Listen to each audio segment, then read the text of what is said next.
Welcome to Dig Deep, the mining podcast. In this podcast, we go deep into mining news, hot topics, and live interviews with mining professionals and leading figures in the mining industry. Introducing your host, Rob Tyson, founder and director of Mining International and Mining International Executive, a leading global mining recruitment and headhunting agency. Hi, mining community. Welcome back to another episode of the Dig Deep, the mining podcast, a show that brings you the latest insights, thought leadership, and stories from across the mining industry. In today's episode, I'm joined by Dominic Raab, the former UK Deputy Prime Minister and now Senior Executive at Appian Capital Advisory, one of the leading investors in the mining and metal sector. We're going to be discussing his transition from politics to mining, how Dominic's experience in government influences his new role, and the growing importance of policy and public-private partnerships in securing the global supply of critical minerals. We're also going to explore how regions like the UK and Europe, despite having fewer natural resources, can remain competitive and resilient in the rapid changing market. And finally, we're going to get Dominic's outlook for the mining industry over the next 5 to 10 years. It's timely and obviously thought-provoking discussion that connects policy, strategy and sustainability. Dominic's also going to be attending the upcoming Resourcing Tomorrow event, the premier gathering of the world's mining leaders taking place in London from the 2nd to the 4th of December. The event sets apart its unmatched audience with C-suite executives from the biggest mining companies worldwide, over 40 government ministers, leading mining technology providers, and many more mining professionals in our industry. Dig Deep, the mining podcast, is proud to partner the Resourcing Tomorrow event, and there's also going to be discounts if you clicking on the link below in the show notes that accompany this podcast. So take advantage of this great opportunity and hopefully we will see you there. So enough of all that, and let's welcome Dominic. Dominic, how are you doing?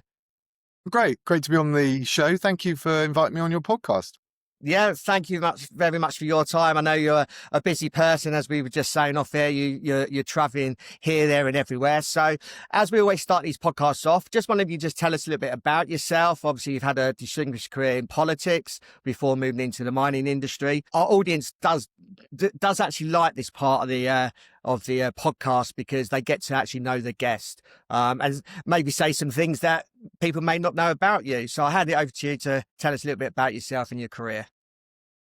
Well, I started off as a lawyer in the city. I worked at Linklaters. I did antitrust law, so competition law, a little bit in the mining sector, around diamonds actually at the time. And then once I qualified at Linklaters, I joined the Foreign Office as a lawyer. So I was a Foreign Office lawyer doing everything from maritime law, shipping, law of outer space, and then I did war crimes in The Hague for 3 years. So I had 6 years as a government lawyer and then moved into politics. I was MP for Esher and Walton between 2010 and 2024, and I served in government, Foreign Secretary, Deputy Prime Minister, Justice Secretary, a whole range of other things, including housing, which I always really enjoyed, although I only did that job for less than a year. But it gave me also a good insight into things like planning and the kind of permitting, which obviously affects not just house building and all the rest of it, but mining projects as well. So that's probably a good elevator pitch overview. Yeah.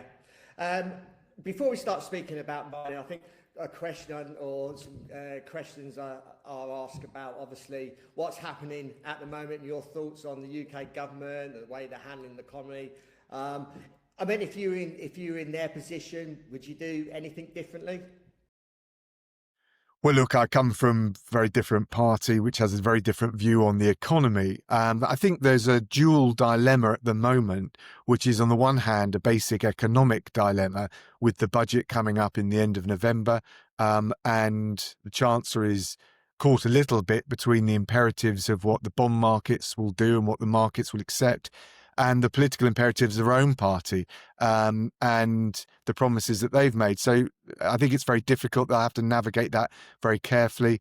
So, of course, you'd expect me to say this as a former Conservative cabinet member. We would take a very different approach. But I think those are the contours of the challenge that the Chancellor faces and the Prime Minister face in the lead up to the next budget. Yeah. I suppose another question, how comes you chose to come into mining after leaving politics?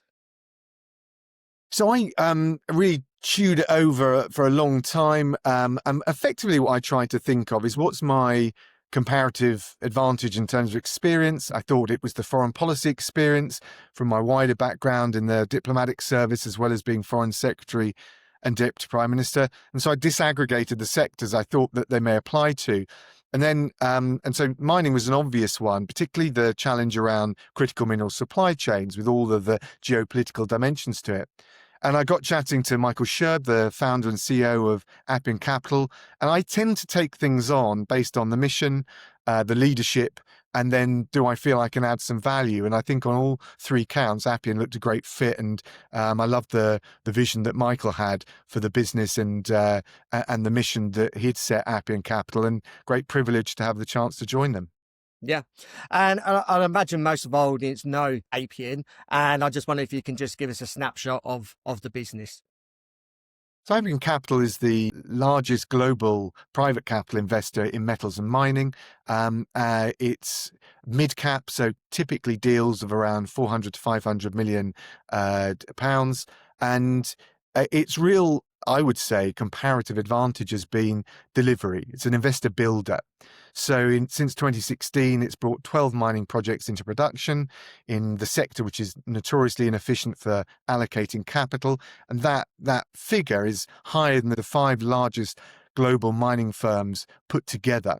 So it's really focused on delivery and has this interesting piece where it's engaged with public-private partnerships, including governments, including most recently the International Finance Corporation for the wing of the private sector wing of the private investment wing of the World Bank. And so a great opportunity for me to get involved advising on the geopolitical lens and also these public-private partnerships and engagement with government, given the background that I've got. So an exciting crossover, if you like, with the commercial and the geopolitical world, which is what was particularly attractive to me. Yeah. And how, obviously being in the role, how has your experience helped you from obviously being in politics? How has it helped you develop your role as it is now and moving forward? So I guess I can bring a geopolitical lens to what's going on in jurisdictions that Appian may be interested in investing in. I think the negotiations and interaction with government, and particularly this question now, which is very live in the critical minerals and rare earth space about public-private partnerships, and really trying to narrow the gap between what policymakers want and aspire towards and what the commercial appetite and reality is for investors, particularly given the geopolitical tensions, capital expenditure, and the challenge in competing with China and other various aspects and dimensions of the investment decision.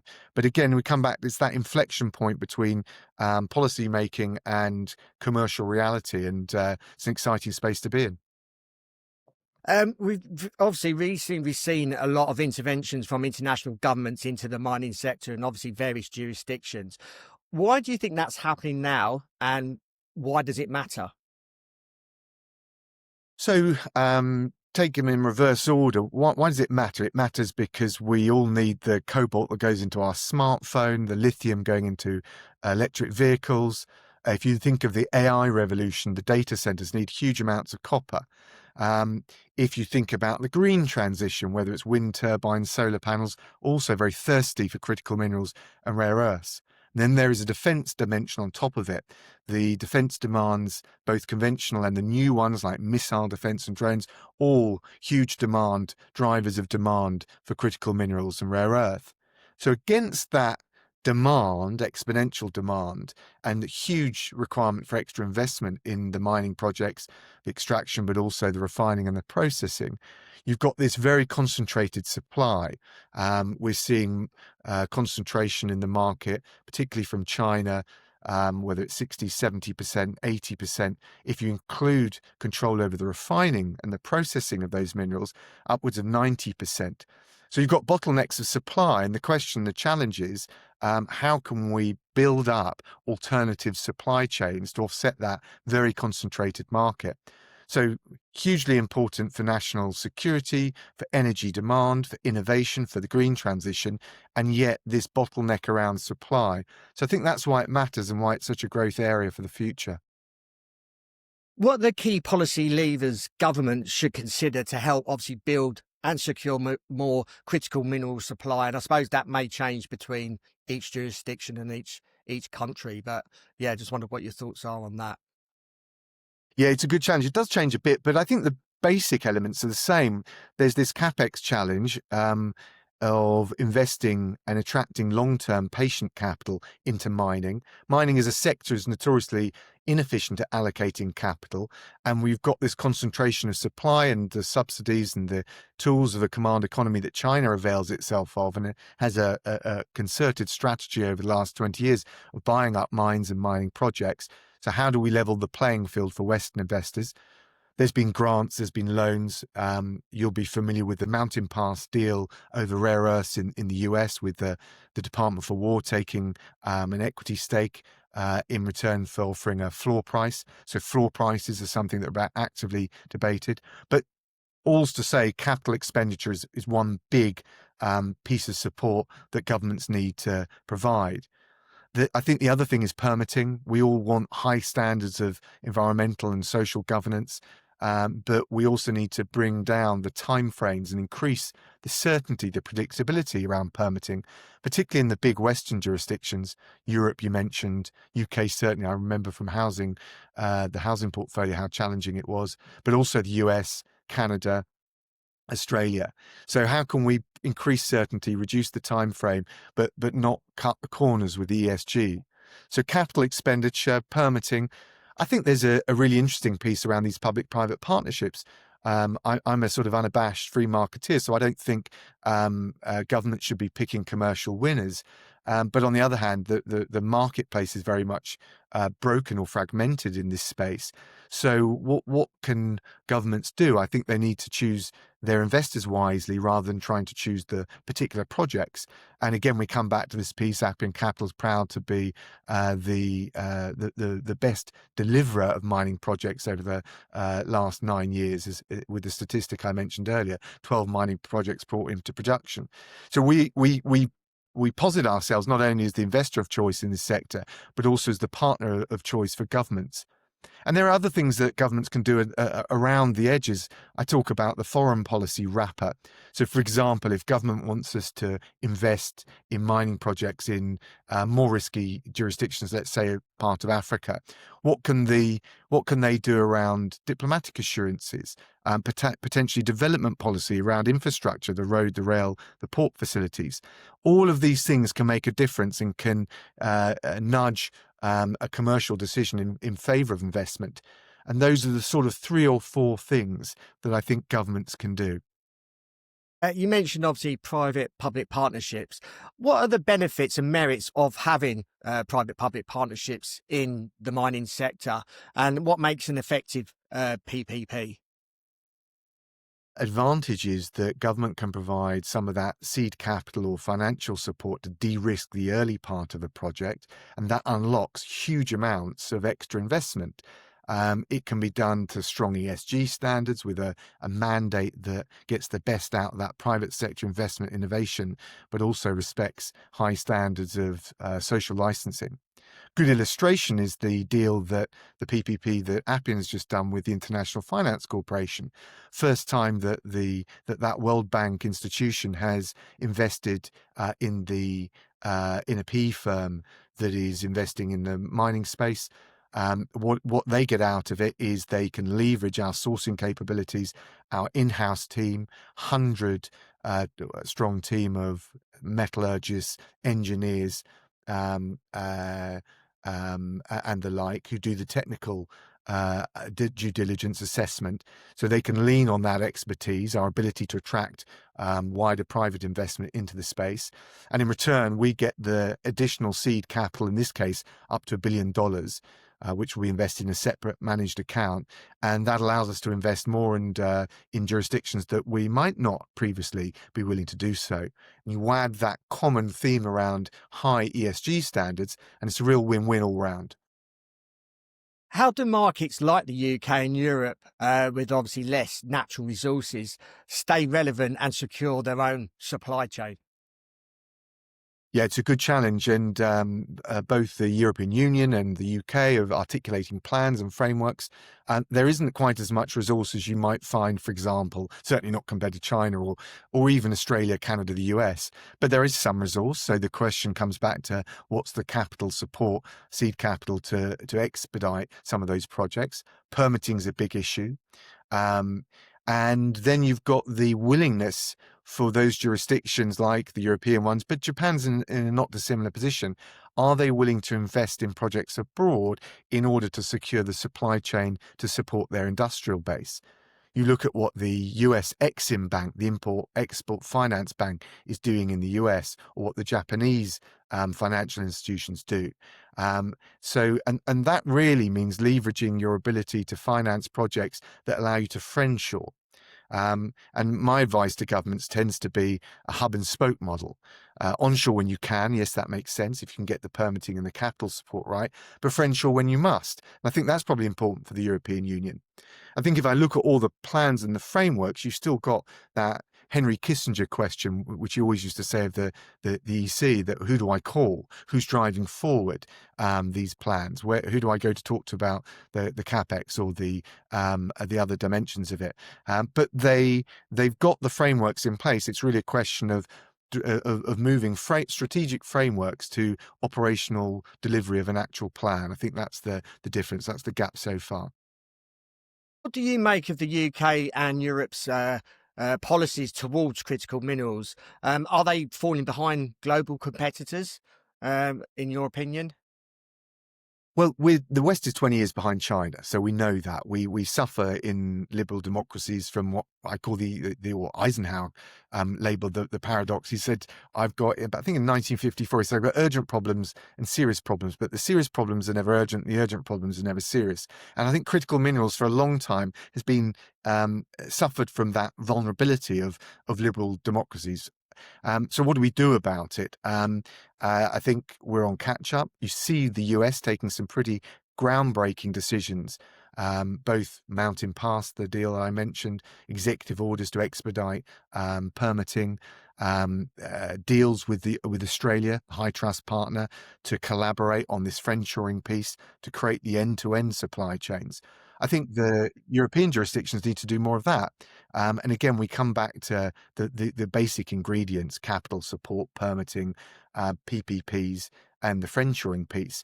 We need to start seeing strategic outlines transformed into operational delivery. So there's still time, there's still huge amounts of potential, but I think that's the challenge.